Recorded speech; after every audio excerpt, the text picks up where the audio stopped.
À quoi sert un pouvoir? Son excellent frère Sosthène Gnassingbé. À quoi sert un pouvoir qui vous rend esclave de vous-même?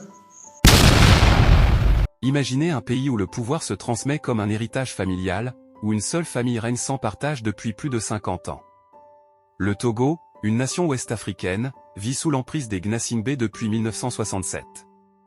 Une dynastie politique qui écrase l'opposition, manipule les institutions et maintient le peuple dans une pauvreté oppressante. Mais comment en sommes-nous arrivés là? Et pourquoi cette dictature reste-t-elle si inébranlable? Tout commence en 1967. Un militaire ambitieux, Gnassingbé Eyadema, renverse le président Sylvanus Olympio dans un bain de sang. On apprend tantôt qu'il aurait été abattu dans l'enceinte de l'ambassade des États-Unis à Lomé au Togo par un soldat des renseignements généraux français. On apprend tantôt qu'il a été abattu par un soldat supplétif de l'armée coloniale française. Et ici, le nom du soldat Gnassingbé Eyadema Étienne est régulièrement invoqué. D'ailleurs, selon les enquêtes que j'ai pu mener, l'ancien potentat dictateur du Togo, Gnassingbé Eyadema, avait dans une première phase reconnu avoir été celui qui aurait abattu le président Olympio, puis dans une seconde phase, se serait disculpé, serait revenu sur ses déclarations. Eyadema se proclame président, mais ce n'est pas un chef d'État ordinaire, il impose un régime de fer, élimine ses opposants et instaure un culte de la personnalité inédit en Afrique.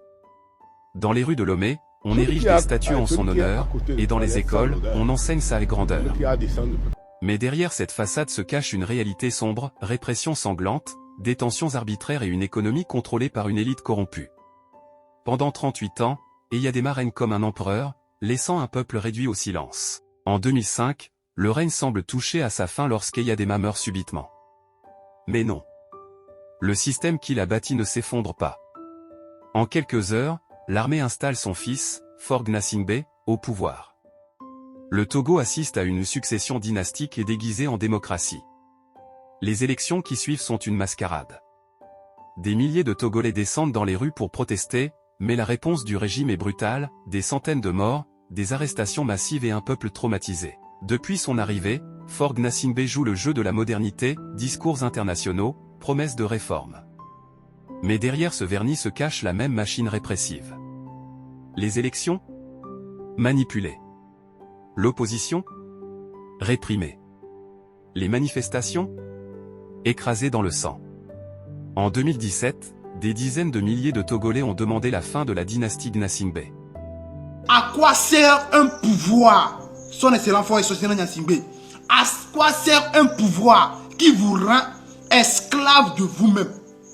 À quoi sert un pouvoir qui vous fait détester par toute l'Afrique? À quoi sert cet pouvoir qui vous fait haïr, détester par votre propre population, par votre propre peuple? À quoi sert cet pouvoir qui vous oblige à faire couler le sang de tes propres citoyens? À quoi ça sert? À quoi ça sert?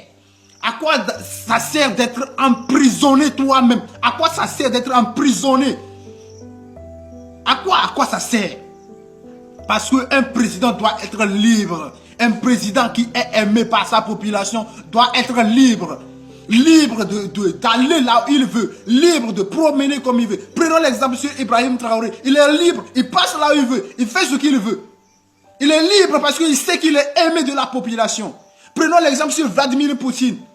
Il est libre. Il passe partout. Il fait les sports sans cortège. Mais vous, quand vous déplacez, c'est une grande sécurité. On dirait qu'on a déplacé la banque, le Banque du Monde. La Banque du Monde, on a déplacé la Banque du Monde. Leur cri a été étouffé par des balles et des gaz lacrymogènes. Aujourd'hui, le Togo est une prison à ciel ouvert, où la famille Gnassingbé et ses proches continuent d'accumuler des richesses pendant que la majorité du peuple survit avec moins de $2 par jour. Alors, pourquoi cette dynastie tient-elle encore debout?